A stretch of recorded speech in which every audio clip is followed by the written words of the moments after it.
Hey guys, in this video we're going to be checking out the iRangeX iRX6 Multiprotocol Module. You see it's a pretty tiny module here. This is for the Flysky transmitters, not for Tyrannus or Spectrum. And this one has a little ppm trainer port connection right here on the circuit board. It's pretty similar to the R4X module that I reviewed a few weeks back. This is sort of an all-enclosed and has an internal battery, has an on-off switch, and you can charge the micro USB port, and also plugs in through the trainer port via an external cable, and you have a little dial here for changing your protocols, and has a detachable antenna. This one's pretty similar, but it's way smaller, you can see here. And it just uses a 1S battery that you can attach to the back of your transmitter. So the way this connects to your transmitter is just goes on the back here into the trainer port. And the way this is set up, it just kind of doesn't sit exactly flush because the trainer port's a little bit recessed here. So you just put it in as much as you can, and you can see there's a little bit of a gap there. That's okay, that should be okay, as long as you have a pretty solid connection. You can see there that it's about the most it'll go in right there. You can see there's a little bit of a gap there. This is where the antenna is. And the nice thing about this setup here is that there's nothing you need to do on the radio. Just like the other one here, the R4X, there was nothing to do on the radio, no programming, like that really fancy one that came that works with the Tyrannus, where you have to do all the programming inside the radio. This works with the default settings in the radio. You don't have to do anything. You may need to do some channel reversing on some of the models, but for the ones that I've tried here, I didn't have to do that. They just worked out of the box. So I got the eSheen E010, I got the eSheen H8 Mini, and the eSheen E011. We'll try them all out.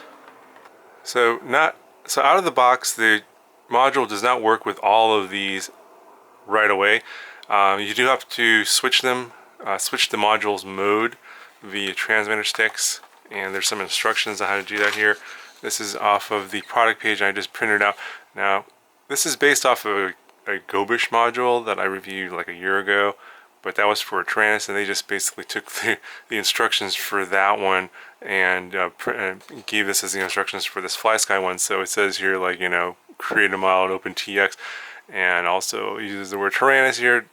Ignore that. That has nothing to do with this module. It has to do with that module for the Tyrannus. But this part here on the bottom, which has the different models here, like the E010 and you know, like some of these other ones, like WL Toys, SEMA, all these different models here, you have to change the mode of the module to whatever model that you want to connect to. So I've switched the module to the mode for the H8C Mini. That's the one I've got, and the Bayang Toys. That's the protocol for the E011. And to do that, you elevator up, aileron right. I'll demonstrate that when I switch over to the E010 in a little bit later in the video. But let me just show you how to connect it to these two guys here. This is the H8 Mini and the E011.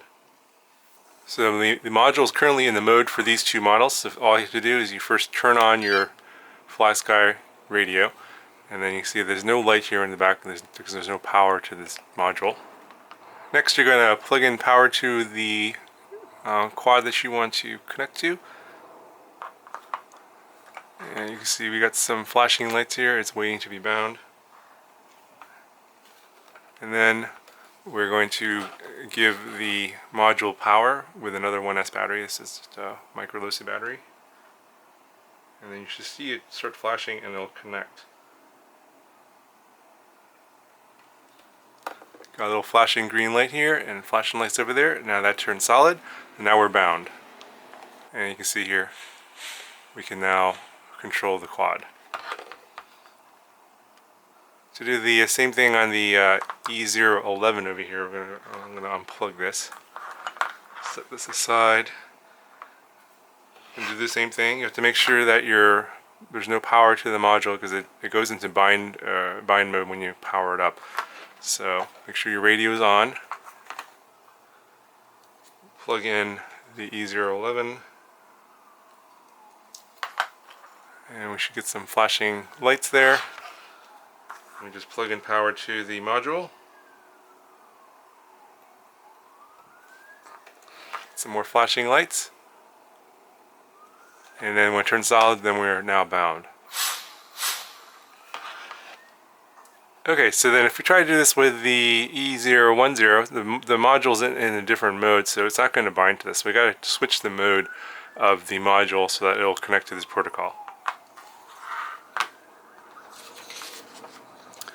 And according to the instructions, I got to turn on the transmitter when the rudder is to the right, aileron to the right, and elevator down to get the E010 protocol. Okay, so in order to change the protocol on the module, first you turn the radio off. There's no power to the radio. We're going to plug in power to the module, but we're not going to get any green light here. And then we're going to use the stick commands to change the protocol, and I want to go to the E010, so it's rudder right, aileron right, elevator down. So rudder right, aileron right, elevator down, and I'm going to turn on the power to the transmitter. And then that should switch the protocol on the module. We have a green light here. And we'll go ahead and unplug the power for that. Plug in the power for the E010. And we got some flashing lights, and then we plug in the power again here to the module. And now the light has turned solid. We're now bound. So that's it. That's how you change the protocol. Every time you make sure the power is off on the transmitter, but you need power to the module. The light should be off. Do your sticks, whatever the stick commands are for the module or the protocol you want. Turn on your power with that. And that turn on the power while the sticks are in that position, and then you should switch the protocol that way. And it's going to stay in that protocol until you change it again. Now I'm not sure if this list is complete. There might be more models that aren't listed here that'll work with this module. I know for a fact that there's probably other toy quads out there that use some of these protocols, like the E010 protocol or the iRangeX protocol. For example, the E011 uses the iRangeX protocol. So there might be multiple models that'll work with this that aren't listed here. So I would check the RCGroups on these multi-protocol modules, and I'll put a link in the description to that, and you can ask around to see if your particular toy quad, if it's not listed here, if it's supported by some of these other protocols, and you can switch to that protocol on the module and then fly it with the Flysky radio. Anyway, so I personally find flying with like a hobby grade transmitter like the Flysky, even though it's sort of a cheaper transmitter here, flying with this transmitter on these toy quads is much nicer than flying with the actual little tiny toy transmitters that this comes with, and you have a lot more resolution, more control. It just feels better. So I highly recommend getting this module if you happen to have a Flysky radio and like flying these toy quads. It's like $8, totally worth it in my opinion. And yeah, I give it a big thumbs up. I like this a lot. I like the fact that it's tiny like this, and it's flush in there. You don't have to. I like it actually a lot better than this one here, because this one is kind of bulky, and I don't know where to put this here. Whereas I can just stick some Velcro on the back here, and this is nice and flat. I don't have to actually worry about taking this off, or in this case I have to take this off and put it in my transmitter bag separately. So this is kind of a hassle, and I think this is a lot more convenient, and these are pretty much work the same way. Anyway guys, that's going to do it for this review. Let me know if you have any questions, and I'll talk to you guys in the next one.